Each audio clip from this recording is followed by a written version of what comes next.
PTV, Telebisyon ng Bayan. Then the hottest issue of the day is mining. Alam ninyo, here is the Speaker, the Senate President.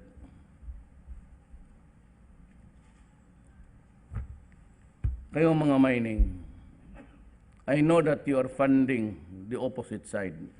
Alam ko na ngayon kung sino gumagasto sa kanila. Hindi ko na lang I know that some of you are giving funding to the other side to destabilize me. Well, if the police and the military will allow it, it's the problem. Pero Pilipino man tayong lahat. Look at what mining does to our country.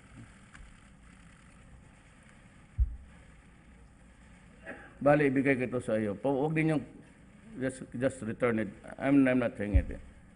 Ilagay ko lang dito, then you can take your shots. Alam mo, sa totoo lang, mining brings about 70 billion a year sa taxes. This is in Berong Nickel Corporation, Anara, Palawan. Look at the greens. You think you can live with it? Because of the 70 billion? Or because nag-contribute sa campaign funds mo? Hindi sa akin. Bas kaya na mag-contribute ka, ganun rin. Upakan kita. No, is Gina a liar? No, I don't. Mahirap to. Tignan mo ginawa mo. Green, tapos dito. So where are the trees that God gave us? Where's the environment that God gave us?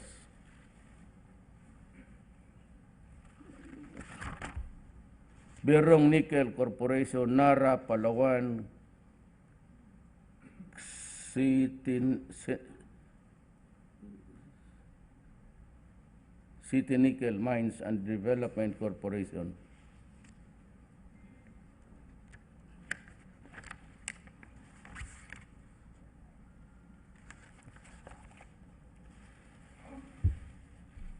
It's visual. How can you argue with Gina when she's confronting you with a visual thing? So kami dito, it appalls us na kung maglabi-labi lang kayo ng mining dyan, o magastos kayo, gusto niyo akong palitan na presidente na paluhurin ninyo to do your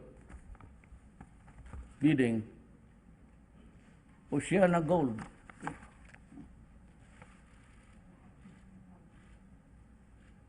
Tingnan mo tubig sa baba, pati yung sa waterfall sa taas. So, marami ng waterfall, it's a clear water.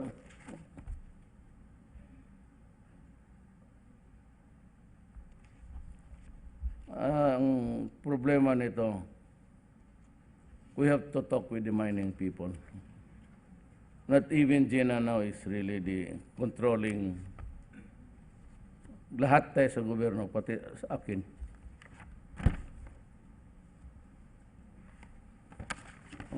Kita mo yung mga water system sa mga potable water sa dried up na Benguet Nickel Mines.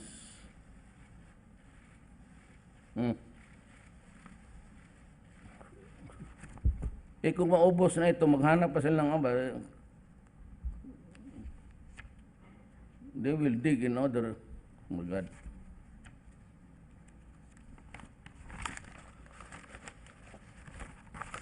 You think that you are in Wyoming or South Dakota?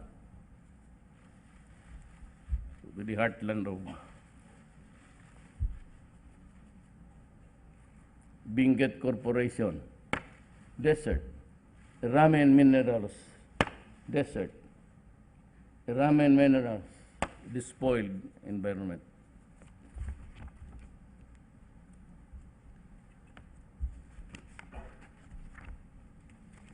Yung mga miners, Mag-usap tayo dito.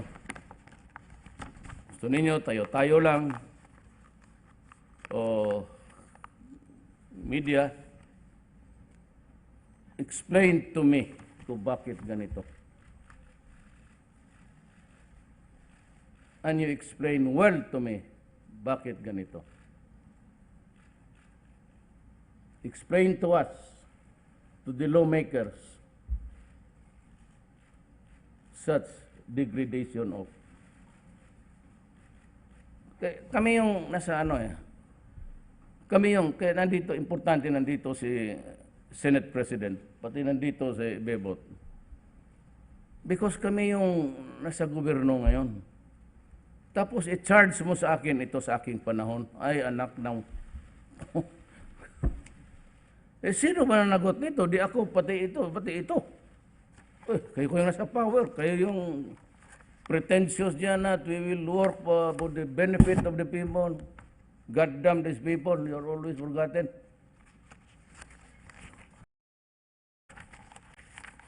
So where's the fish?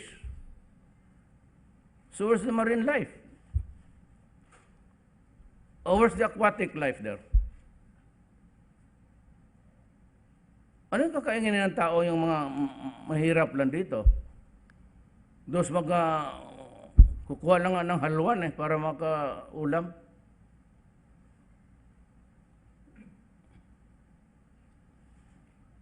So what can your 70 billion do for the government? Nothing.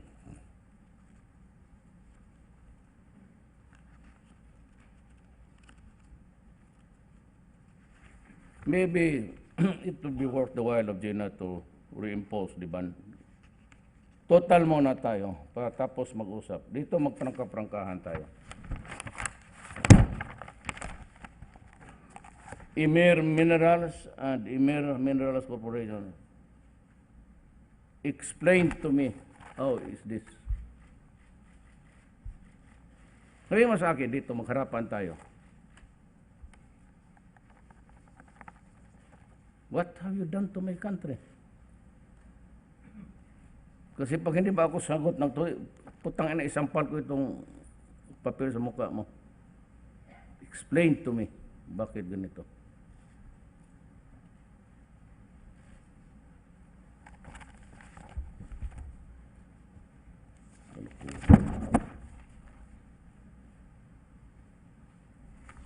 Kita mo yung mga pristine na hindi tinamano. In the water, you see the reflection of the sky.